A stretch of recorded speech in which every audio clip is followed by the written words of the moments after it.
right, the time now is 6:45. Thank you all so much for hanging in there with us. I'm Kimberly M. Starks, accredited public relations practitioner and principal consultant of the specialist communications firm Blue Scorpion Reputation Management. We have the distinct pleasure of having Chris Rickwood, who is a composer for video games, joining us this evening. Chris, how are you?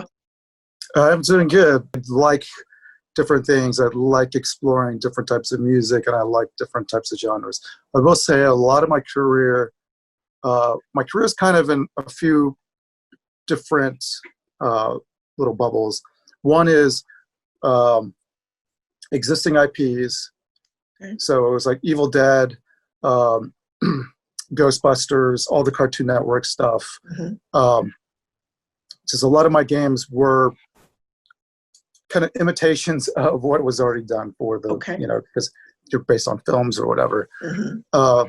Which was great because I got to study all these different composers and different styles. The other part is, but for the past 10 years or so, basically doing multiplayer games. I did a lot of multiplayer shooters, a lot of esport types, again, like Smite. All the high-res stuff was very much like multiplayer. Started with MMOs, but now it's, arena shooters, things that can be done for esports. And currently I'm on Brawlhalla, which is a brawler, and it's still kind of multiplayer and has an esports component to it, which is great. But that doesn't necessarily drive what the genre is, but it drives how you compose, because you're thinking about not like a story, but like a mood, and how do you hype up tensions? How do you make people feel satisfied for playing, and like the winner needs to feel like they're winning, the losers need to feel like they're losing, and it's just a different way of thinking about games, because it's almost like you have to get inside the mind of a professional gamer, and what's going to assist them in playing the game better and help them hype them up, and also prevent them from completely shutting the music off, which is, in multiplayer games, like, it's almost like the first thing they do is like, no more music, we need to listen to the sound so we can hear what's going on. But if you do it right, you can have music cues that they can't do without, because it'll tell them a little something, oh, whenever I hear this play, it means, somebody's coming from over here, or, it's, those kind of gameplay tells. So it's just a different way of thinking. And then, I do have, I guess now my focus is trying to find those like narrative games, the storytelling games, the RPGs and the single player games.